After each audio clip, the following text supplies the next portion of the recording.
Hello everyone, my name is Lionel, and on this occasion I want to share a paranormal story that happened to me when I was working as a pizza delivery driver for a very famous company here in Mexico.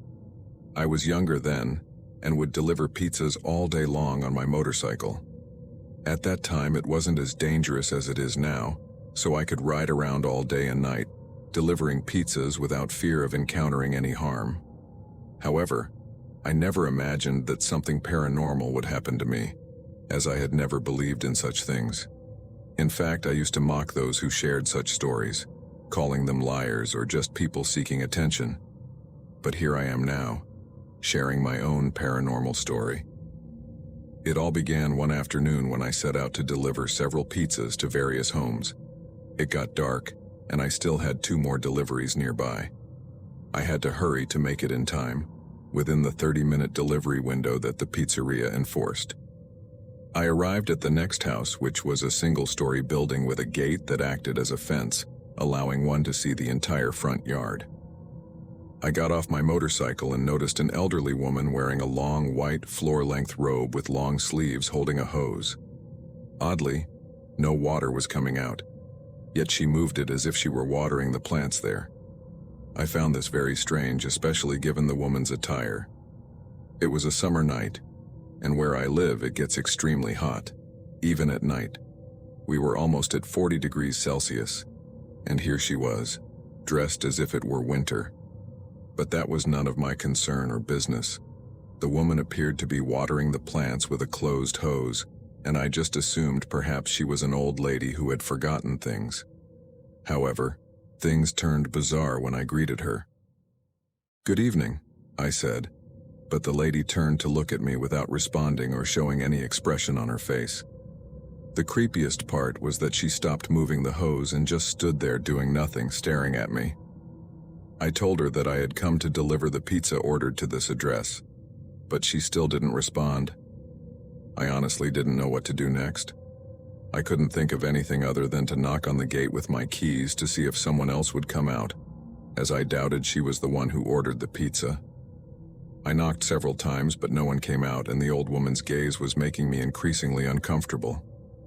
So, I decided to turn around, put the pizza back, and was putting on my helmet to leave. But just before I could get on my motorcycle, I heard someone come out of the house and yell, "Wait!" I turned around and saw a young man who seemed very embarrassed. He apologized for not coming out sooner, but explained that he had been caught up showering. By then, the old woman was no longer there. I replied to the young man with a friendly smile, telling him not to worry. He too smiled back sheepishly, relieved he had caught me as he was very hungry. I mentioned I was going to deliver the pizza to the lady who had been watering the plants but had never responded to me. His friendly smile instantly disappeared from his face. "Which lady?" he asked. I described her, an elderly woman in a long white robe with loose gray hair, who had been in the patio holding a closed hose. He responded seriously, "Don't joke with me. Are you serious?" I assured him I was not joking. I asked if she was his grandmother, but he said both his grandmothers were no longer alive. He had only recently rented that house, and some neighbors had told him that a solitary, somewhat rude old woman who loved her plants and always talked to them used to live there, but she had died alone in that house. They thought they were just trying to scare him by saying that many times at night they had seen that woman in her front yard watering the plants after her death, but they hadn't seen her since he rented the house. With my story confirming theirs, he now believed them. I was terrified and couldn't believe I had seen a ghost. It seemed so absurd that I refused to accept it, and even tried for a long time to convince myself that the young man was just playing a practical joke on me, and that it must have been his grandmother there watering the plants. But I could never prove it. The fear on his face and his shock as he listened to me describe seeing a woman in his yard was so real that I truly believe he didn't make it up. And although I still find it hard to believe, I did see the ghost of that lady, and it's something I still struggle to process. I'm no longer as skeptical. I'm more open to these things, and the proof is that I'm here listening to and now sharing these kinds of stories. As the saying goes, seeing is believing.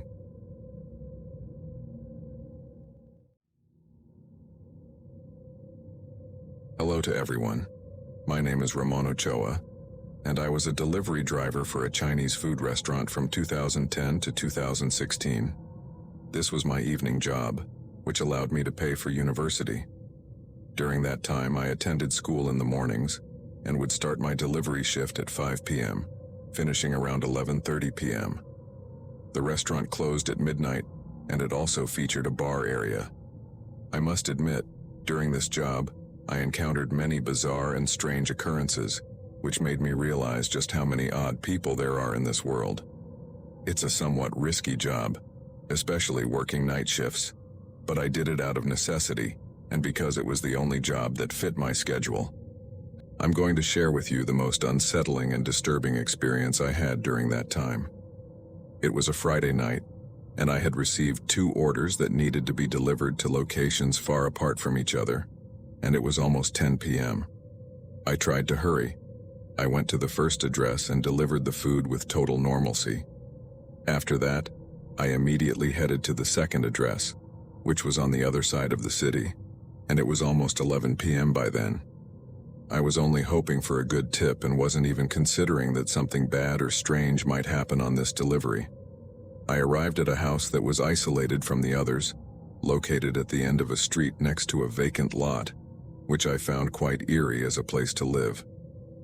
I got off my motorcycle and rang the doorbell, but they took a while to come to the door, so I was about to call the restaurant to ask what I should do next. However, at that moment I saw a woman around her 50s open the gate. "Good evening. Here's your order," I told the woman. From the first second I saw her, I noticed a strange expression on her face. I can't describe it well, but she was smiling nervously with a smile that wasn't at all natural, and she had a vacant look in her eyes.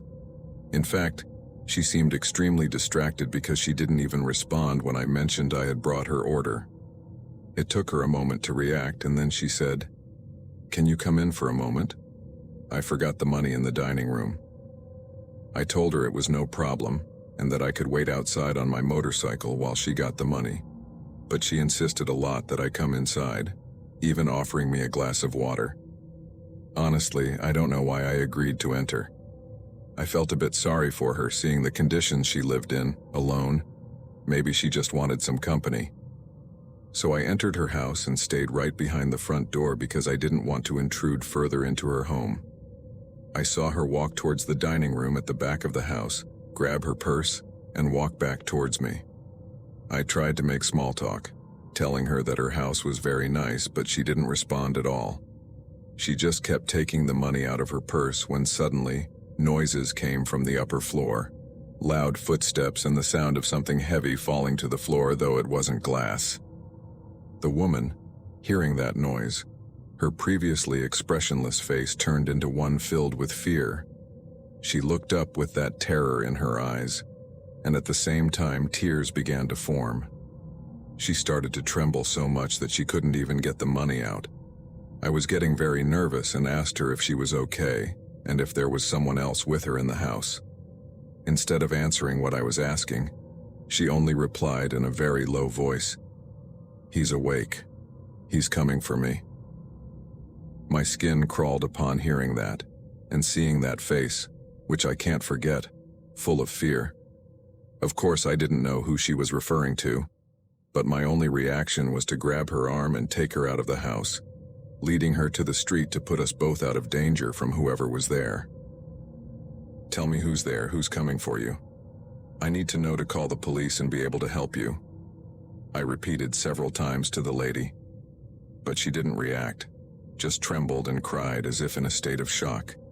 So I had no choice but to call the police and inform them about what was happening at that address. The operator asked me to please stay there with the lady and not to leave her alone while the officers arrived at the house. She told me to put her to safety by moving her a few blocks from the house. I tried, but the lady didn't want to move from there. She told me she couldn't go or her husband would get very angry and would find her wherever she went. That's when I realized it was her husband. He was the person she was so afraid of. And apparently, he was there in the house, on the second floor. I tried to get more information by asking her why she was so afraid of him, whether he abused her or what he did to her. But she only told me, He is very bad and comes for me. I called my boss to let him know what was happening and also to have him keep an eye on me, because I was quite exposed in that situation. I was afraid that the husband of that lady might come out at any moment, as she described him as possibly very violent. He might even be armed. I really didn't know.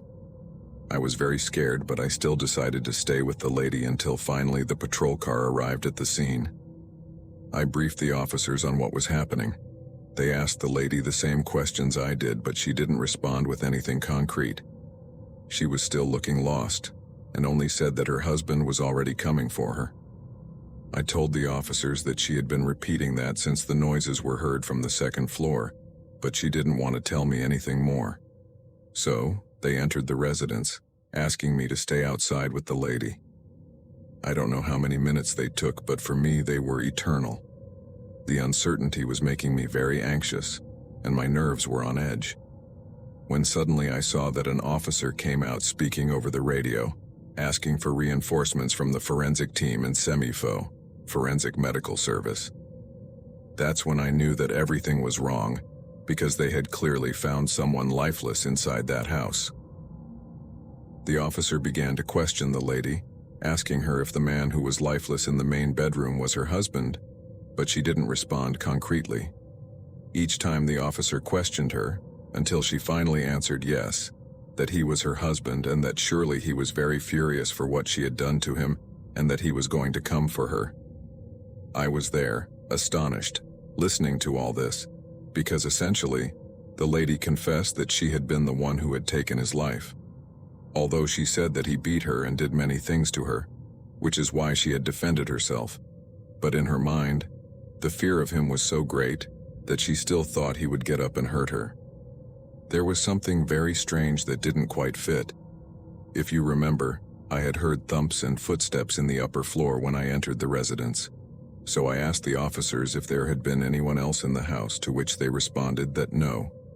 Later I asked them if the gentleman had just lost his life, because I had clearly heard footsteps when I arrived, and the officer asked me if I was sure, to which I replied yes, that I was completely sure, because in fact, that had been the trigger for the lady to get so nervous and full of fear. The officer looked at me with a very confused face and told me, "That man has been there for at least a day." After that, he let his other colleagues know what I was telling them, but they responded that there was no one else in the house, that it had already been inspected every corner, and besides, the doors were locked from the inside and the windows had bars. So if there had been someone else inside, they wouldn't have been able to escape. But he reiterated that no, there was no one else there. They took my statement, although they could never prove that there had been someone else there. There were no traces of anyone else other than the lady and her husband. Besides, the same lady had confessed that she had been the one who had taken his life in self-defense. It curls my skin to think that it was her now deceased husband who caused those noises. It gives me chills just to think that even after death, he wanted to come for her to avenge himself, to continue harming her. Because truly, you could see in the face of that woman the fear and the suffering she was going through. She also mentioned that her husband did not let her leave the house, that she had been months without stepping on the street. I really don't know what happened to that case. I heard that the woman was put in jail, but her lawyer was going to appeal that it had been in self-defense. And after that, I no longer knew what happened to that poor woman. I only hope that she is well, recovering from everything she lived alongside that man. Honestly, I hope he hasn't come back for her to torment her. I know it sounds very cliché, and if I hadn't heard those noises that night, I wouldn't believe it either, but it happened, and there was never a logical explanation for who could have caused those noises that night. As you can imagine, for me, it was a traumatic experience, even though I had not seen the body of her husband, who according to the officers was unrecognizable from his face. After that, I retired from that job. Neither my parents nor I wanted me to continue exposing myself like that. And sometime later, I got another job also in the night shift, but not as dangerous as that one.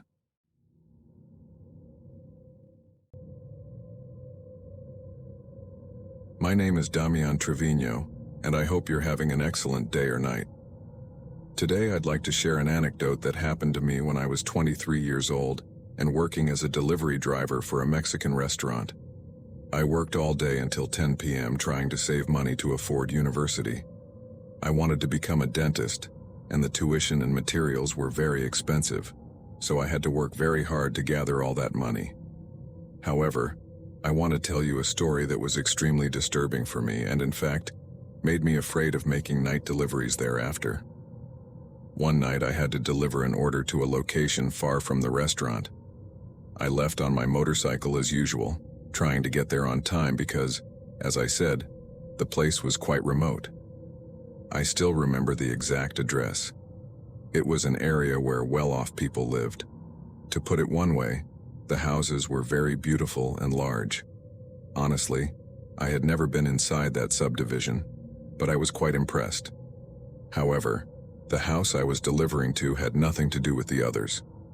To start, it was located in a zone where they were building. Only that house was inhabited, and there were maybe 3 others that also seemed occupied. But this specific one looked very shabby, making a stark contrast with the other houses. It looked like it was also under construction or remodeling, it was in such bad shape. But that was none of my concern. I was only supposed to deliver the order, and that was it.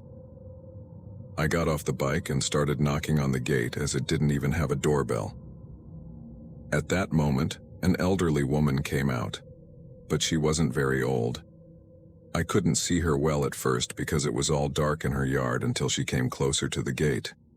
I could see her well by the streetlight, and honestly, I am not one to judge or snoop on anyone, but the appearance of this woman was quite unsettling. For starters, she smelled very bad, as if she hadn't bathed in days or even weeks. She wore a long, very stained dress, God knows with what, and her long nails were full of what seemed to be dirt. Her hair was long and white, and her teeth were very neglected.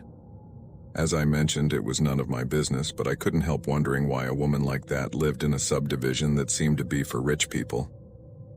She smiled at me and said, "You finally arrived." I handed her the order and told her how much she needed to pay, to which she responded, "Do you want to come in and dine with me? I would very much like to share my dinner with you." She said this in a very kind tone and smiling all the while, to which I responded that I couldn't do that as it wasn't allowed, and also, I had to deliver another order, which was a lie, but I said it so she would let me go. While I was responding, I noticed how 2 silhouettes seemed to peek through the window, appearing to be 2 children or very small people. I couldn't see well who they were because, as I said, it was very dark inside. When I finished telling her this, the old woman kept insisting as she had no one, which I found very strange because I had just seen those silhouettes inside her house. So without thinking, I asked her, "Then who is inside there with you? I just saw 2 silhouettes through the window looking out." She erased the smile from her face, and her look turned into one as if she were furious. She began to make a face and breathe very rapidly as if she were filled with rage, while she looked me in the eyes without saying a single word. Honestly, I began to feel very scared because if you had seen her, I'm sure you would have run away. She looked very eerie and disturbing.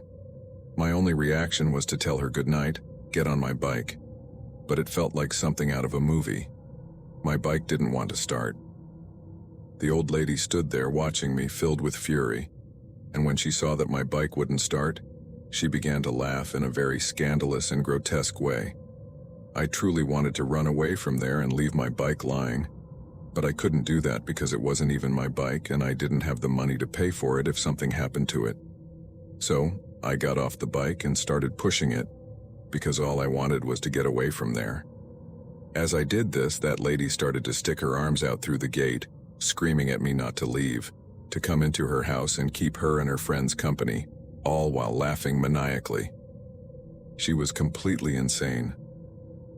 I reached the corner where the next house was inhabited on that block, and I noticed that in the yard was a lady and a young woman sitting in some armchairs, who, when they saw me, came over to ask if I was okay. I told them about the incident with that woman while I handed them the food they had ordered and told them that my bike wouldn't start. that I would have to call the restaurant to send me some help. The lady told her daughter, "It's that woman again." I asked them if she suffered from some mental illness or something like that, and that I was worried because through the window, I had seen the silhouette of what seemed to be two children who might be in danger there with her. But they responded something that truly left me completely shocked. "Don't worry. Believe me. What you saw are not children." A while ago, we also called the police because my daughter also saw them.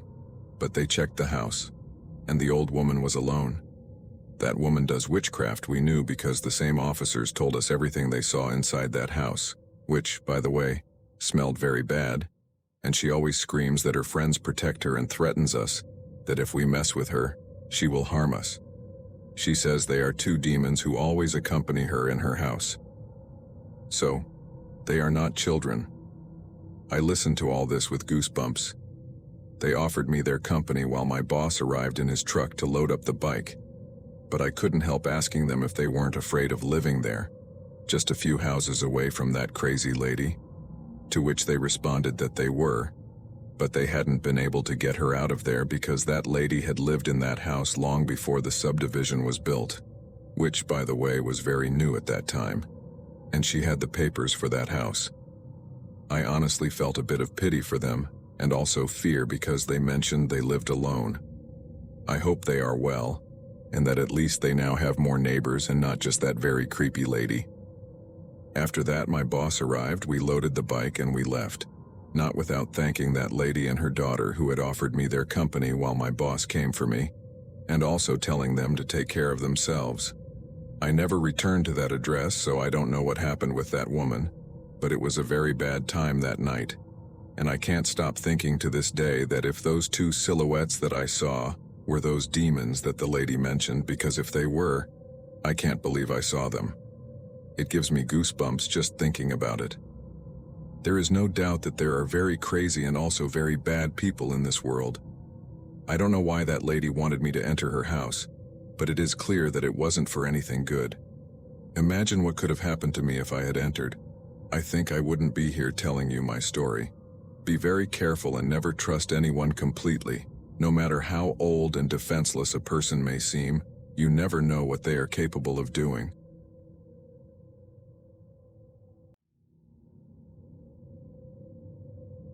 Hello everyone. This evening I want to tell you a story that happened to my father when I was very young, at a time when he worked delivering pizzas during the evenings and nights. He had two jobs to make ends meet, and one of those jobs was, as I mentioned, as a delivery driver. He didn't tell me this story until I was in high school because it is quite intense for anyone, especially a child. He has given me permission to share this story with you, Glenn, so that you can share it with your audience. I tell it with great respect. He was very good friends with the person who managed the pizzeria. They were the same age, so they understood each other very well. He told me that one evening around 8 p.m., there weren't many customers, so my father and the young man at the pizzeria were at the counter chatting until they received a call from someone ordering a pizza. Until then, everything was normal. My father was waiting for his coworker to hang up the phone and get ready, as he knew he would have to go out and deliver the pizza. But he noticed that his coworker started to make a strange face while on the phone, and he began to repeatedly ask the caller if he could have their address so that the delivery could be made. My father didn't understand what was happening until his coworker finally wrote down the address and hung up the phone. "What a strange person," the young man told my father. He asked why he said that, and he replied that the caller spoke as if whispering, and he wasn't sure if it was a man or a woman. When he asked for their address, the person didn't respond. Then it sounded as if they were trying to speak but couldn't use their voice properly. Eventually, they gave it, but he could barely understand them. They both found it quite strange, but they didn't think much of it. He handed the pizza to my father, who then set out on his motorcycle to deliver it to the address. My father said that he arrived at a house where everything was dark inside. He got off his motorcycle and walked up to the door where the bell was, which he rang several times. He says that at first, no one came out. My father decided to wait a while and continue ringing the bell, but he was very surprised when a small girl about several years old opened the door. Seeing her, my father asked if her parents or the person who ordered the pizza were there to receive it, but the girl initially told him she was alone, which my father found very strange. He was concerned for the girl, wondering how such a young child could be completely alone in a house, and more so at such late hours of the night in complete darkness. He asked her then who had ordered the pizza, if it had been her or someone else, but the girl replied that no. Perhaps it was her mother who, according to her, was on the second floor locked in her room and hadn't come out all day, with her door locked. My father didn't know what to do or how to react. Of course, he couldn't enter the house, but he also didn't want to leave the little girl alone without knowing what was happening to her mother, so he called the branch where he worked to report what was happening. They then decided to call the police to check it out. My father didn't know whether to stay outside and wait for the police or leave, but his boss told him it was better to wait outside so that he could give his statement and not leave the girl alone. My father gave the pizza to the girl, who said she hadn't eaten all day. She began to eat it desperately, which made him very sad. My father was sitting on his motorcycle when the police finally arrived, and after bringing them up to speed, the officer decided to go into the house. The officer first asked the girl several questions, then went upstairs. My father didn't know what was happening inside until a few minutes later. The officer came out and told him that in the main bedroom there was a woman hanging. My father couldn't believe it. He heard the officer call for reinforcements and an ambulance, telling them that the woman had been dead all day. The officer told my father that he could leave now. They would take care of the little girl and thanked him for not ignoring such an alarming situation. My father left there with a bitter taste in his mouth, feeling very sad for the little girl, as he never knew if she had more family who could take care of her or if she was completely alone in the world. But when he returned to the pizzeria and updated his colleagues, something didn't add up for them. Who had called to order the pizza, and why had that person been whispering? Considering the girl had told my father that she had been alone all day with her mother, who had been locked in her room, my father's colleagues couldn't stop saying that it must have been the mother of the girl, already lifeless, who had called. She must have been worried about her daughter and wanted someone to find and help her, although we don't know the reasons why that woman made such a tragic decision.